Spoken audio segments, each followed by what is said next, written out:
Because now we've got Keith Bradby here to talk on improving the environment and how that will help human health. It's wonderful. It's all dovetailing in, isn't it, Keith?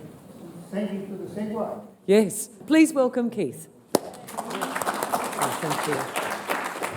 Okay, so just to start off, acknowledging again that we're on Noongar land, stolen land, and giving our respect to elders past, present, and our determination to help those in the future.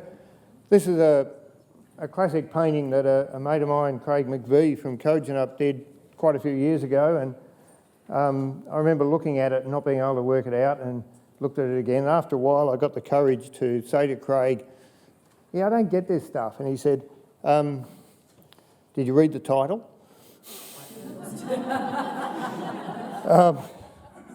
Yep, okay. So you're getting two for the price of one, not two topics, but both myself and Pierre Horwitz are going to talk to this.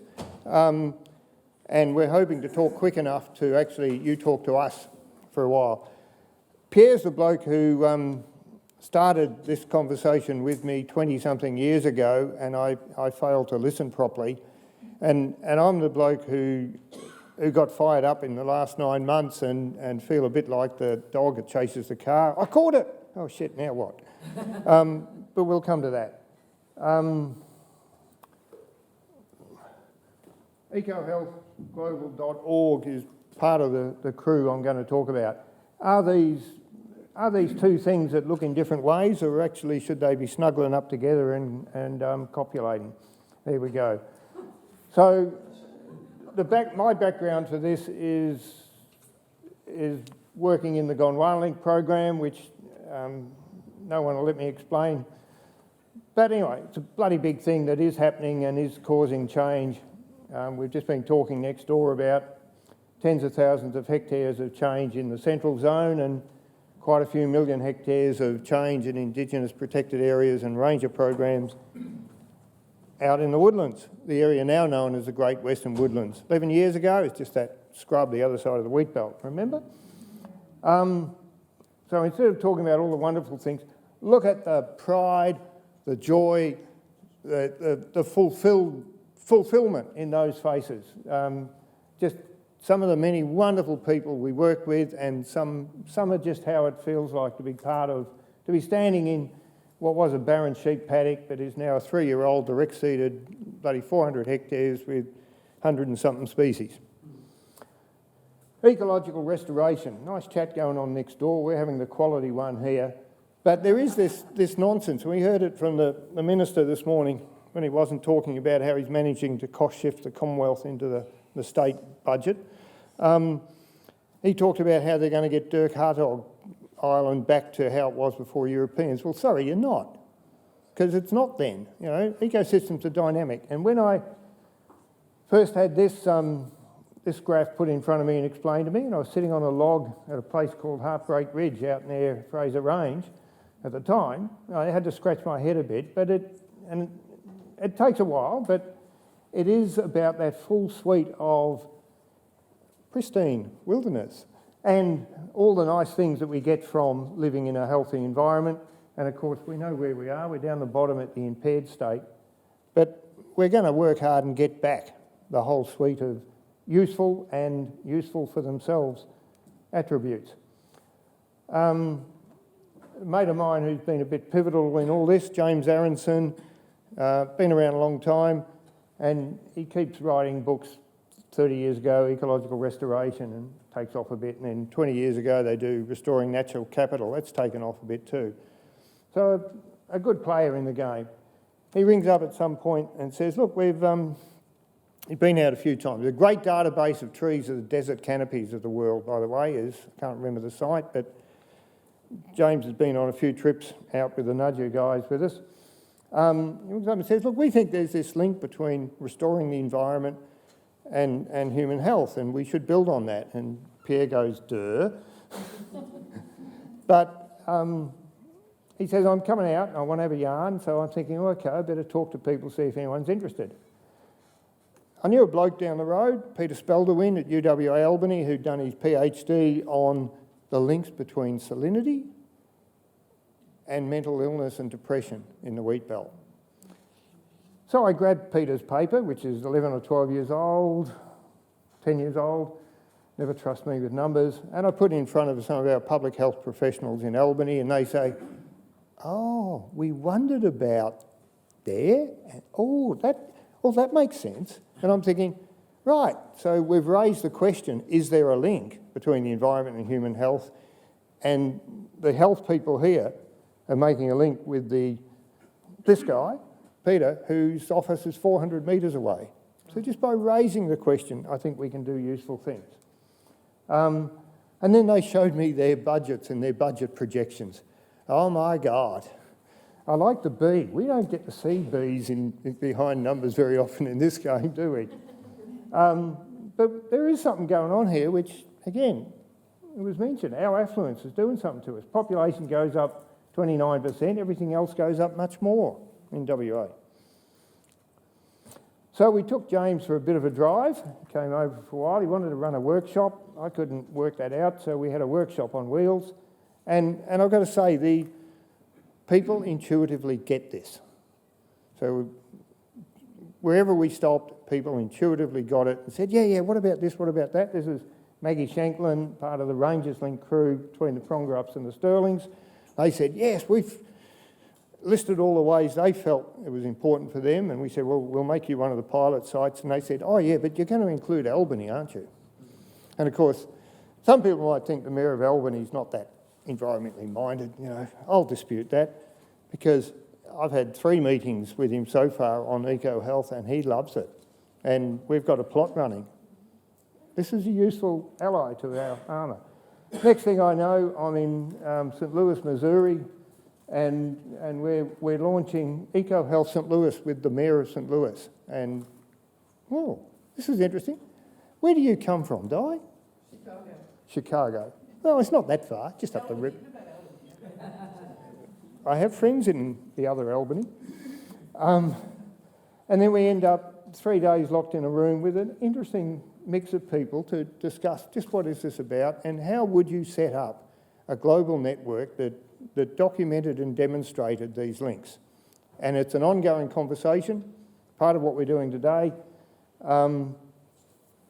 We had investment bankers, we had farmers, we had public health officials, ecologists, and a few strays. And we got outside occasionally. And on the second day, we said, how did you get all us together? We had people from Finland and Brazil and Canada and all over the show. And I thought, oh, that's why I stick with Landcare. That's who we are. That's who we are. Okay, quick run through some of the examples. The restorative continuum. It's not about putting it back to Captain Cook. Kingsley Dixon next door has just shown us what's now being called the restorative continuum, which can include fixing your light bulbs through to replanting the Amazon. So there's this mix of things that have come together and see themselves as a unified effort around St Louis. That's a nice one. We're used to that sort of thing. There's a bunch of investors got together with a few farmers and bought the local golf club and replanted it, but kept the clubhouse as a community centre. This stuff blew me away. This is new. I'm sorry, Pierre. It really was new to me. I know you tried to tell me. So I've been described at this event as merely a hollow tube whose purpose is to support 20 kilo of microbial ecology, which is apparently how we work. I've learned a lot about the gut since then, and learnt that probably the world expert on this is in Perth. Susan Prescott at UWA, when she's not in New York, because she's also one of those unis. But we are what we breathe. And there is good stuff out now, won't steal Pierre's thunder, on how our health improves if we're in a healthy environment by the act of absorbing microbes. They're not called germs anymore, they're called microbes. One of the things I was excited by, we didn't skip over the social justice issue.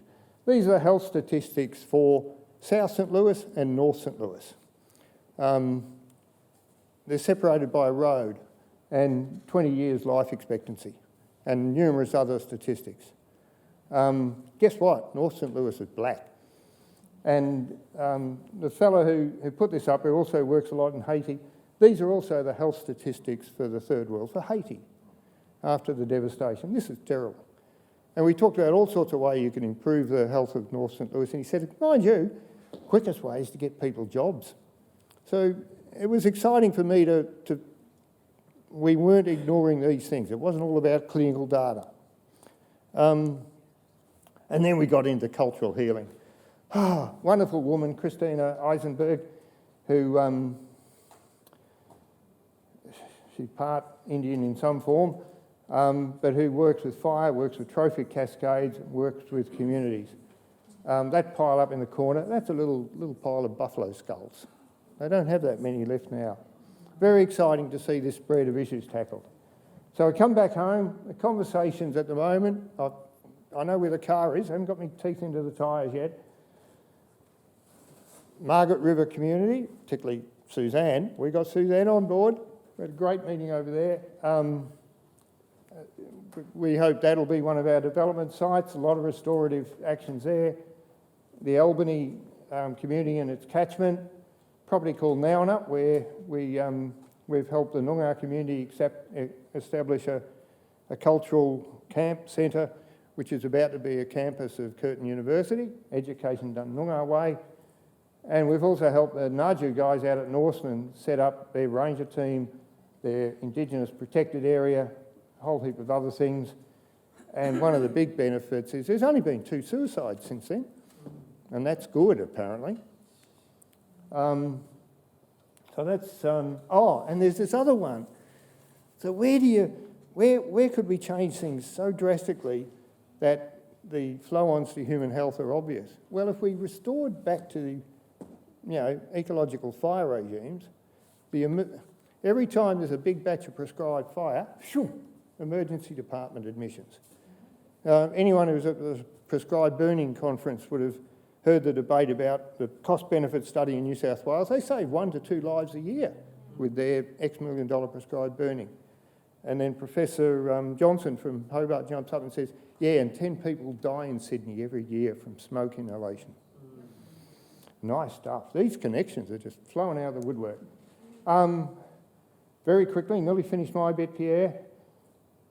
One of the other things we've been doing in our spare time is putting together the editing will finish by tonight, a 45-minute documentary of a lot of the community work in the central bit of Gondwana. And I thought it was all about ecological restoration. In actual fact, as we looked at all the footage and edited it down, it is about how great people feel to be able to tackle the problems of the world and make a difference. And so many people gave us these incredible testimonials. It's got a different title now. Pretty obvious stuff, I reckon. I mean, a lot of these connections are just there, and we've got to start using them to our advantage and making the connections stronger. So I think they're the 3 connections, but Pierre can explain it much better.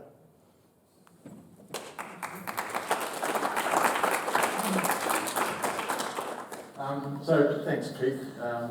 This is what I'd like to do is to pick up on what Keith's got here. It's really, I think, really nice the way that if we're looking at the way ecosystems and human health are related, I think they're really nice summaries. But I think the point that I want to get to is that each of these are quite complicated things, and they're complicated for multiple reasons. So I want to take these individually, but to do that, what I have to do somehow is to say is for us to say how do people in the health sector see these claims? So how would they respond to these claims that the environment is good for us? So I have to take you a little bit back in history to demonstrate to you that the health sector is actually well and truly embedded in the environment and health. They know about the environment and health. This is not new to it. So, and the example that I can give you is the historical example of where public health came from. Public health came from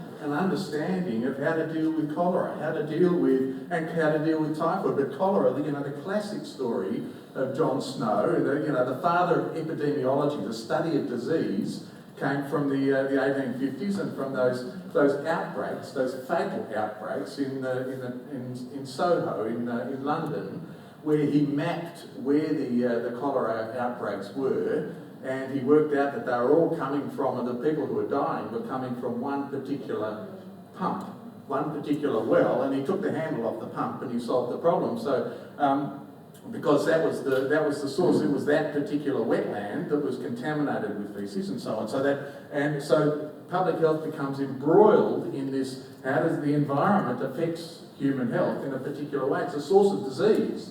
So public health practitioners, if you like, historically are trained to think of the environment as a problem to health.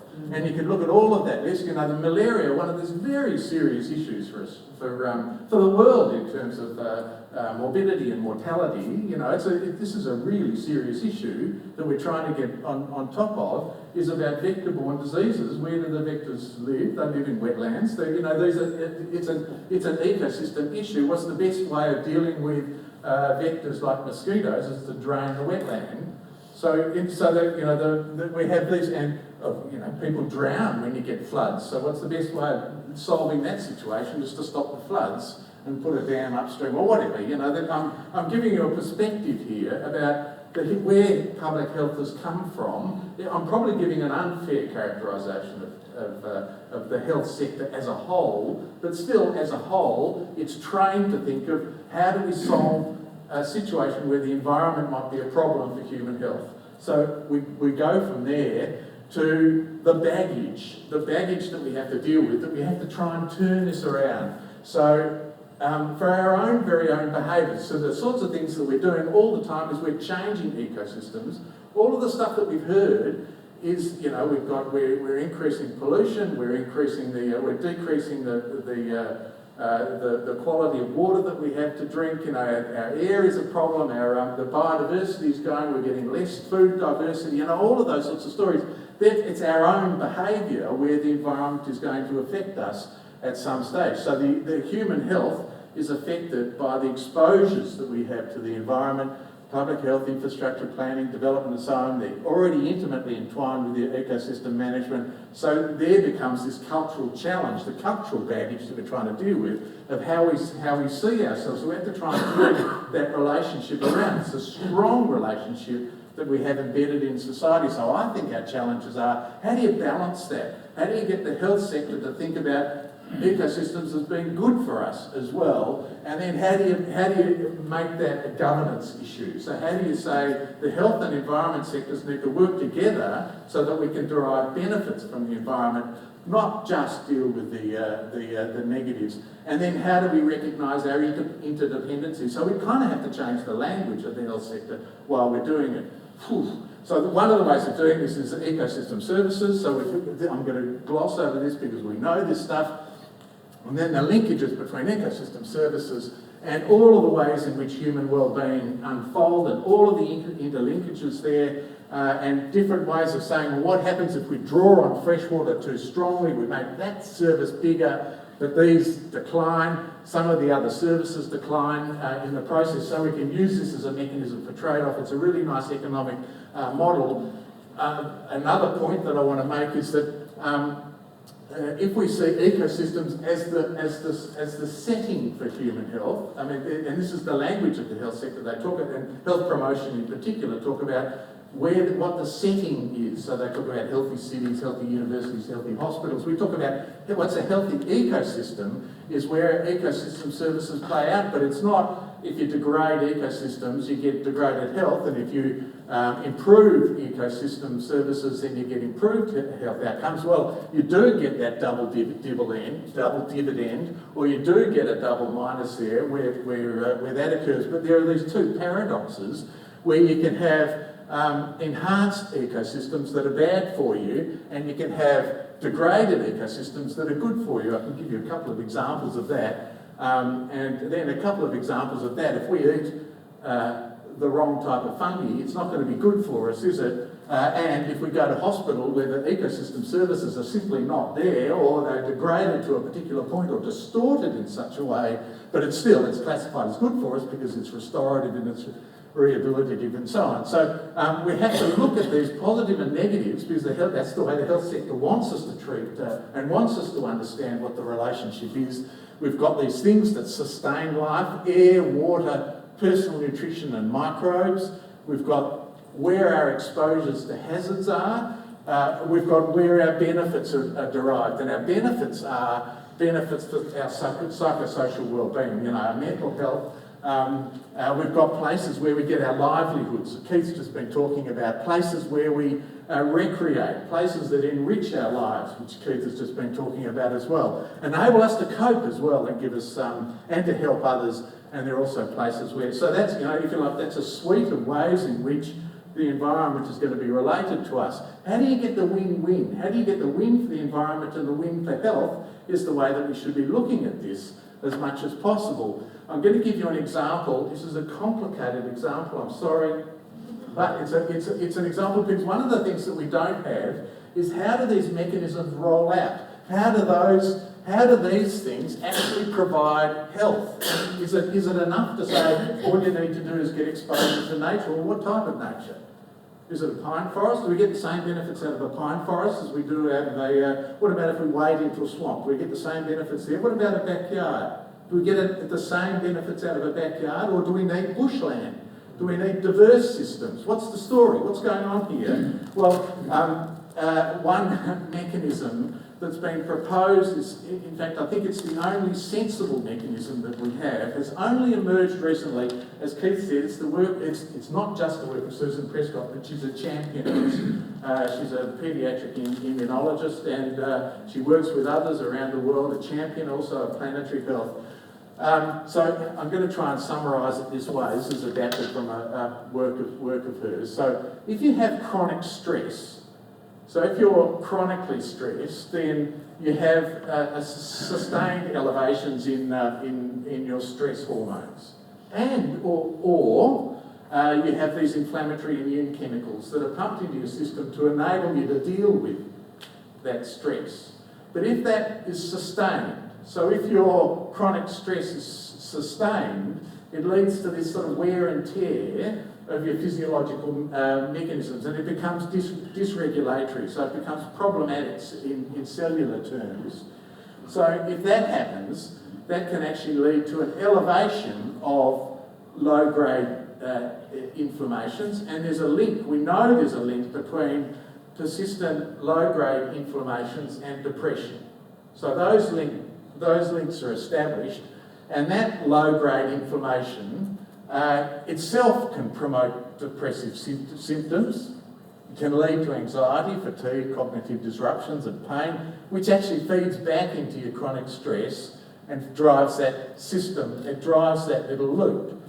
There's another loop here, and that's chronic inflammations associated with epigenetic changes. So you can get cellular changes at the genetic level, and there's a link between epigenetic changes and most, if not all, of our non-communicable diseases. So the non-communicable diseases I'm talking about are the suite of diseases now that are not catching, thanks, that's great, thanks Rudy, that are not catching. So they're, the cancer, all of the mental health issues, the inflammatory diseases, so Crohn's disease, all of them, psoriasis, asthma, they're all of those things are all, obesity is another one. So these epigenetic changes and these non-communicable diseases are related, and they're related as part of that suite.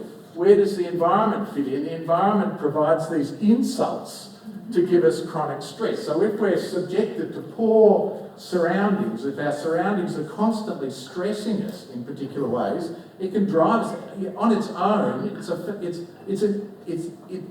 an important model. What they've been able to show is that the microbes, these microbes in our system, the 20 kilogram of microbes, if you like, that Keith was talking about that we cart around, actually prime the immune system to be able to respond appropriately.